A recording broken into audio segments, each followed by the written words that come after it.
Welcome. Welcome to the May 14th, 2026, the I want to give you lower interest rates, but edition.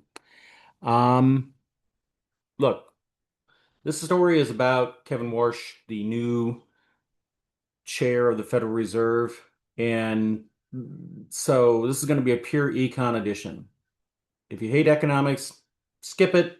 Won't be offended at all. It's okay. There is one forward indicator that we look at in economics called the producer price index. There's more than one, but this is one of the biggies. And what the producer price index says is that we are fucked.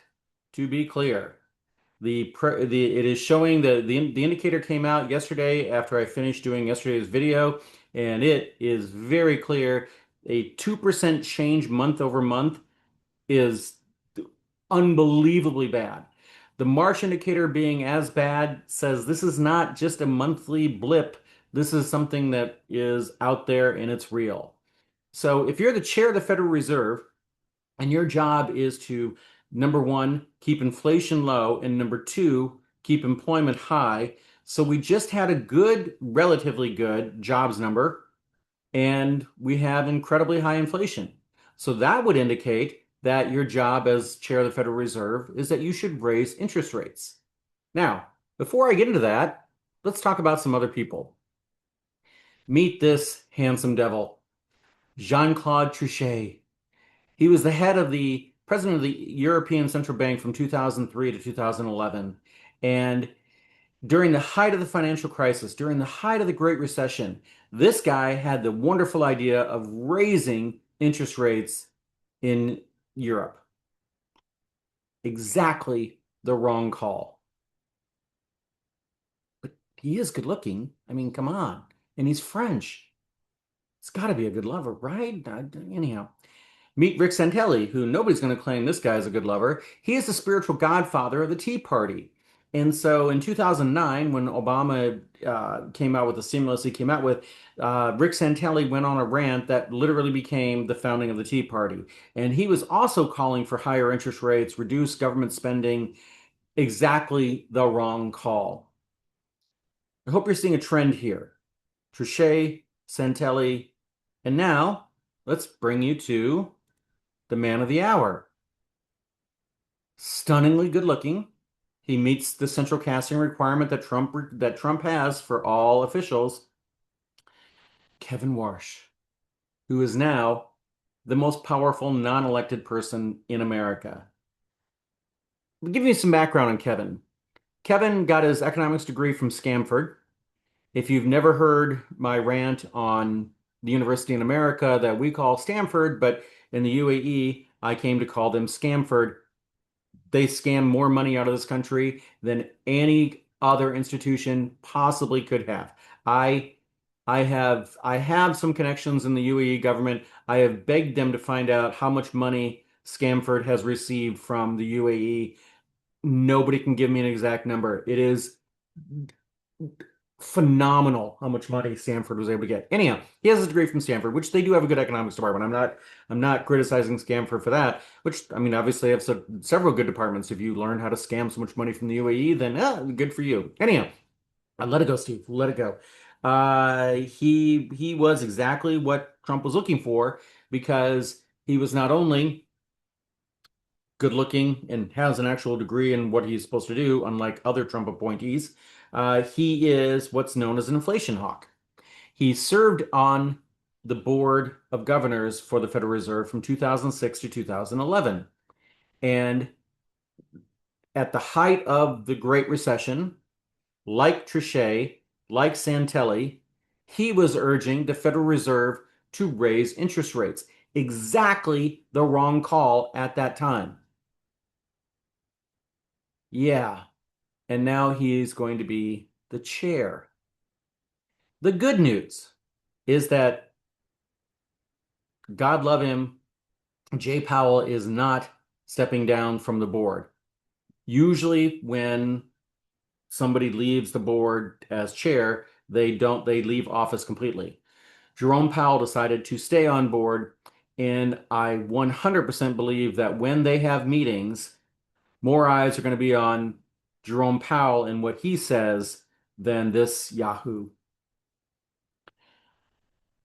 To keep this going on the economics frame, I want to give a shout out to my favorite politician, Barney Frank. Barney Frank was a congressman from Massachusetts. I've had the opportunity to meet him several times because he came to campaign for Democrats often in Iowa, and I'm just a geek enough that I go to everything. I even got to introduce him a couple of times when he was campaigning for Al Gore back in the day, because when it comes to economics, anyhow, people didn't show up for Al Gore then. And then in 2004, he was supporting his fellow Massachusetts guy. Wasn't on that campaign, but I went to everything he went to. I just love Barney Frank. He is, yeah, I'll talk about him more in a minute.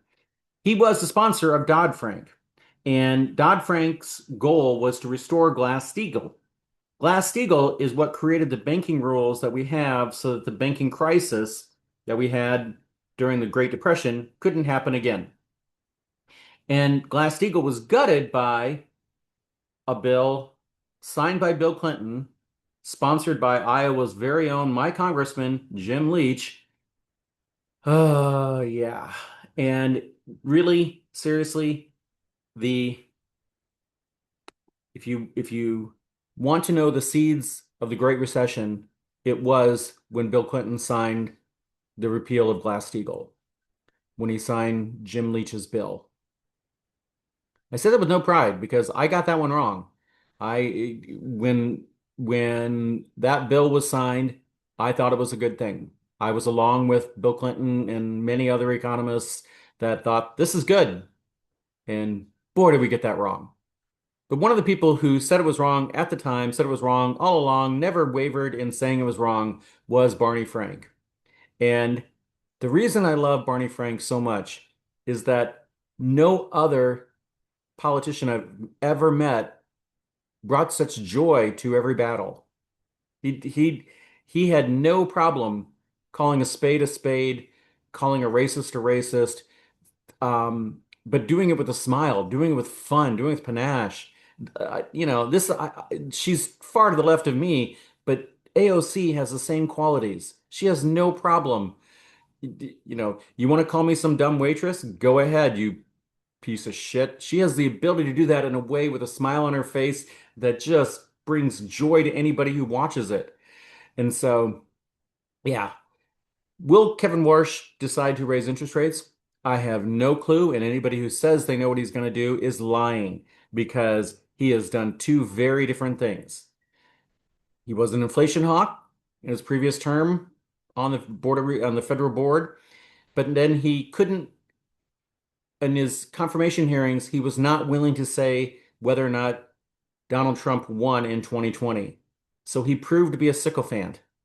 And I suspect when it comes to the next board meeting, he's going to be taking the cue from the White House and try to get the board to vote for lower interest rates.